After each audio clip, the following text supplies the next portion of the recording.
Hey guys, welcome back to Mommy Loves to Read. I'm Olivia and thank you for joining me today. So I hope everyone is having a good day, a good week. It is Thanksgiving week for me this week, so I'm off work all week, which is why I am so comfy today. So I didn't really feel like getting dressed today, but I wanted to do this video, so I'm coming at y'all in my comfy outfit today. I'm doing a braid out for Thanksgiving tomorrow, and my braids are not done setting, so I was not about to take them out, but I wanted to do this video, so here I am. So today I'm coming to you guys and I'm doing a video about my favorite parenting books that I read this year.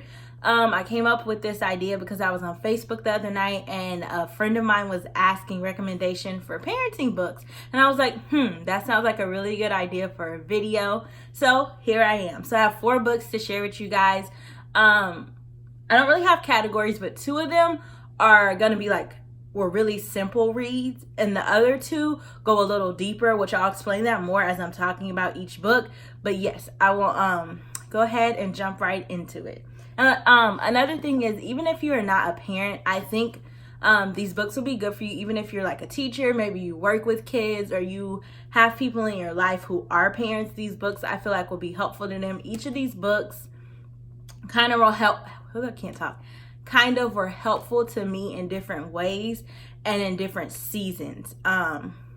One book is a reread, so this is my second time reading it, and then the other 3 were all books. These were all my first time reading them, but all 4 of these books will definitely be books that I would say, one, you want to go out and buy. I'm a very, very big advocate of the library, but I feel like all of these books you're going to want to go out and buy because you're going to want to highlight and mark and annotate, and then keep them to reread and keep them to look back on and kind of refresh your mind.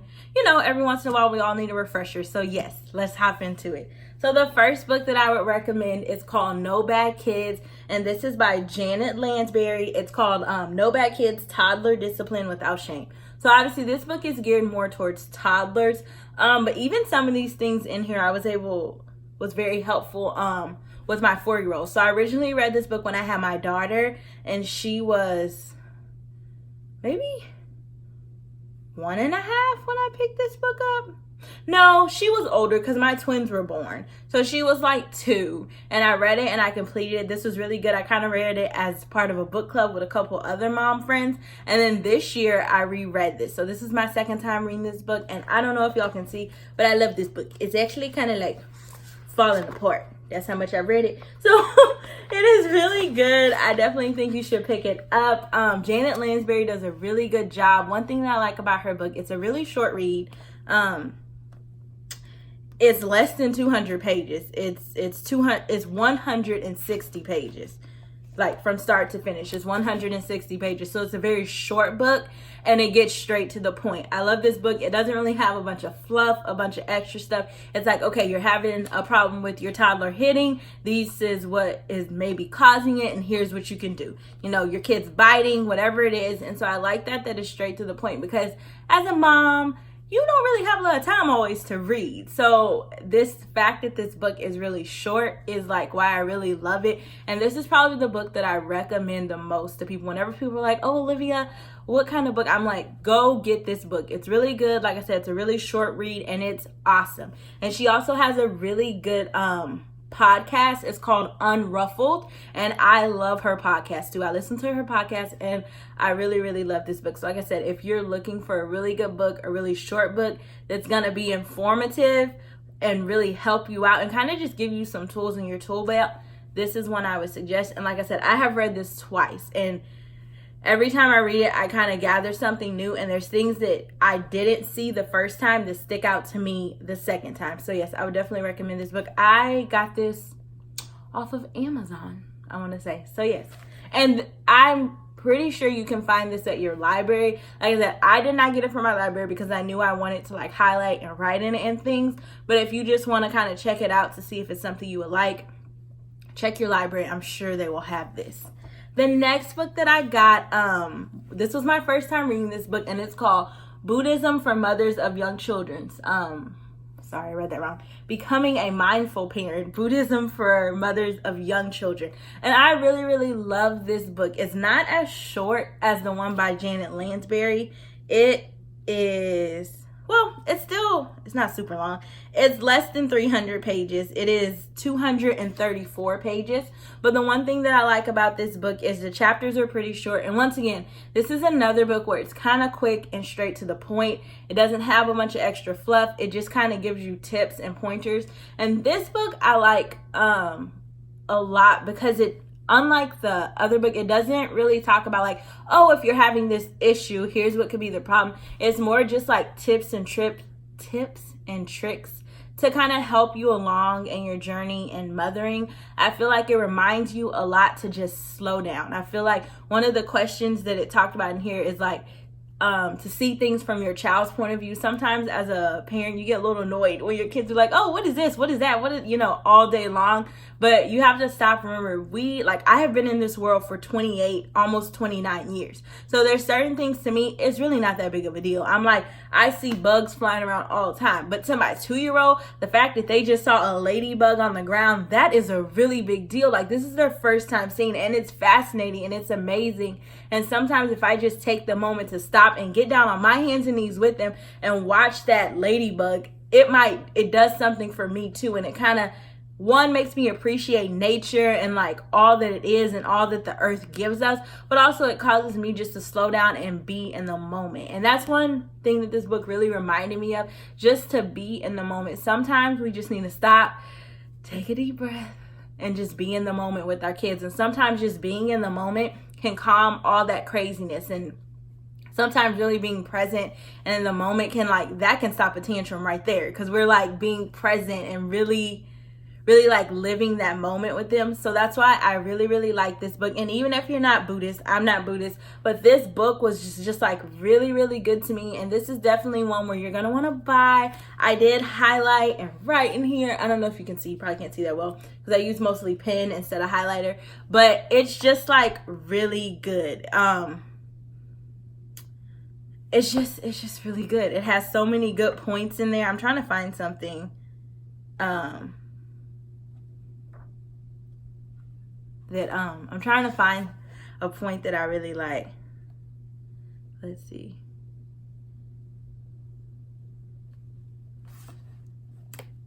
I can't find anything exactly, but like I said, I just really, really like this book. It was really good, and it just takes you on a journey. So you should definitely check this book out. It is a keeper and a rereader. And then the next two books that I have. So one, what I'm going to say before I even start, both of these books, like the first two books, you can definitely check out from your library because they're good, but they don't go like, I don't know how to explain it. They're not as deep as these two books, and they're fairly short reads. Like I feel like the first two, you could definitely read those in like a week and you'll get what you need out of it, but it's not something where like when you read the things, you're just like, oh, okay, I can apply that. You don't really have to sit with it. But these next two, let me tell you, these two books you need to buy.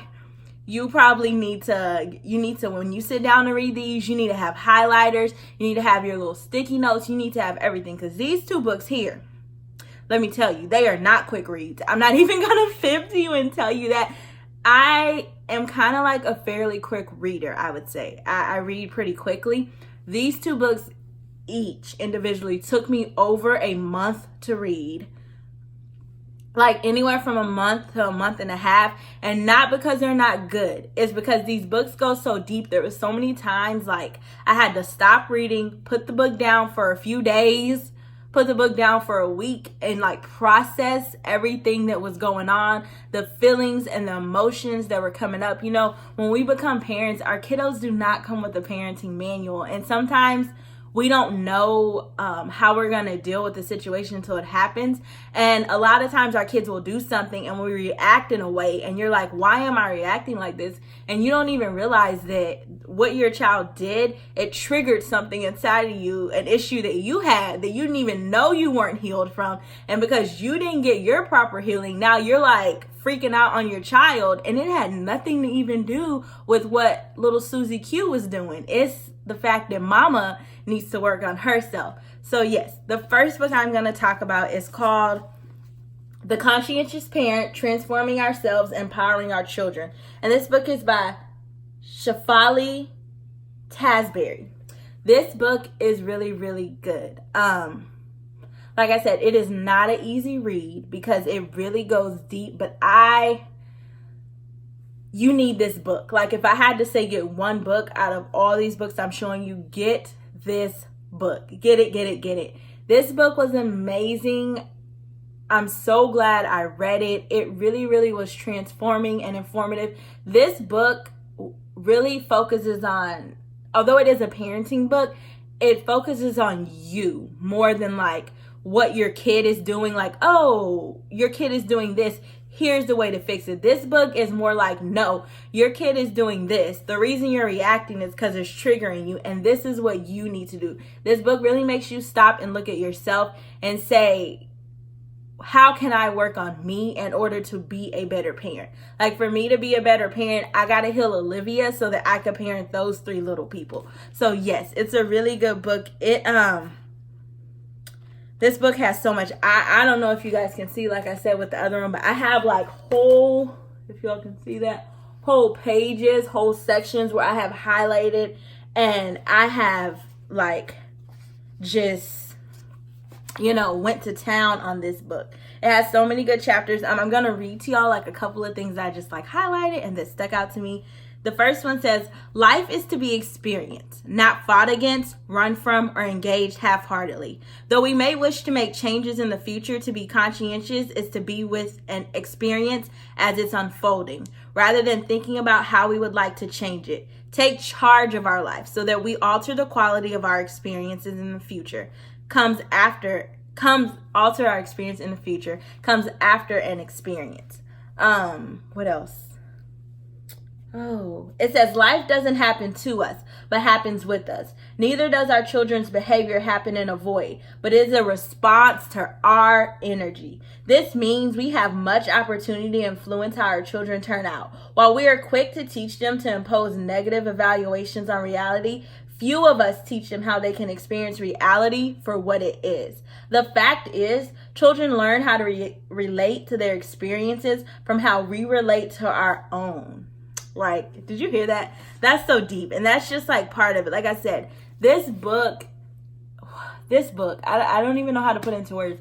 It was so amazing. And it, like I said, it really did just transform the way I parent. And this is definitely a book, like I said, I will read this over and over again. I know I will. But like I said, it's one of those books when you sit down, you cannot just read this book through. You have to stop and just let how you're feeling like sit in that emotion. But I encourage you to do that. Don't get upset, don't get angry. Like, sit in that emotion and like work your way through it, and then after you have worked your way through it and all those things, pick the book back up. Like, this book is just like a gem. It's really good, and you need to get it. You need to go out and get it.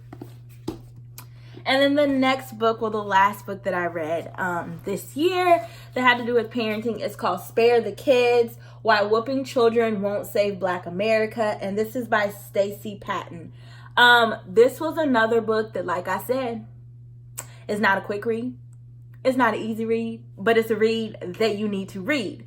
So with all that being said, this book once again took me forever to get through, but it's because this book, like, it really brought up a lot of emotion, a lot of like, there were times when I was reading this book when I was angry, like reading these stories. I was like, are you serious right now? Like, how could someone do this? Or what's going on? It just really made you stop and evaluate. Like a lot of times we parent in a way because that's how we were raised. We might not even necessarily agree with it, but it's like, that's the only model of parenting I've ever seen, so I'm gonna do that.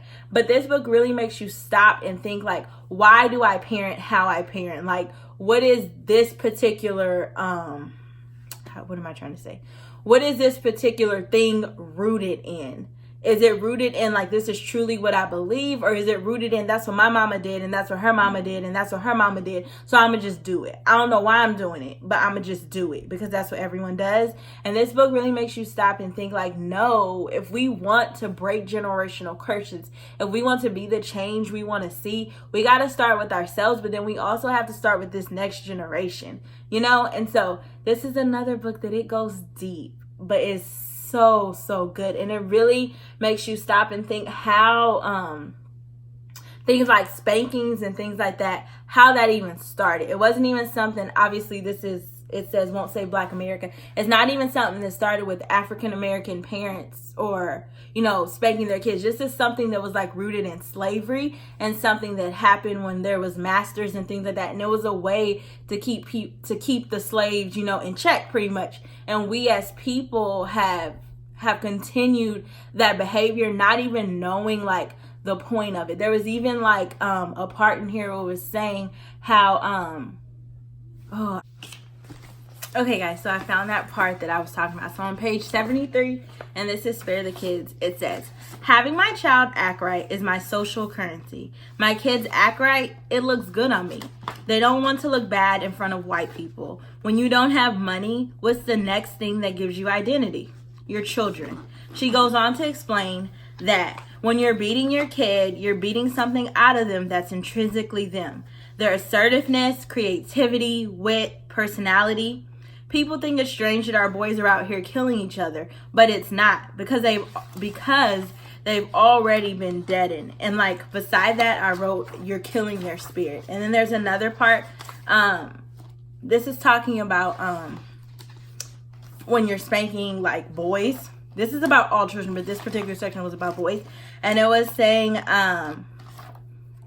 the one person said, I believe that children have the same right as adults to dignity, because they were talking to someone about why you shouldn't, you know, beat your kids or spank them. And this person was saying they believe they have the same right, you know, to dignity like we do as adults. And then there's one more thing I want to read. It says, it's a vestige of our civilizing model of discipline we saw during slavery. You beat folks to get them in line. So that's just like a couple of phrases out of this book. So like I said, this book I would definitely recommend as a must read. It's not an easy read, but it's a read that you need because it really change your view of parenting and change and just really make you think, why do I do what I do? And is it really rooted in something that I believe, or is this something that someone else has told me is right so that I do it?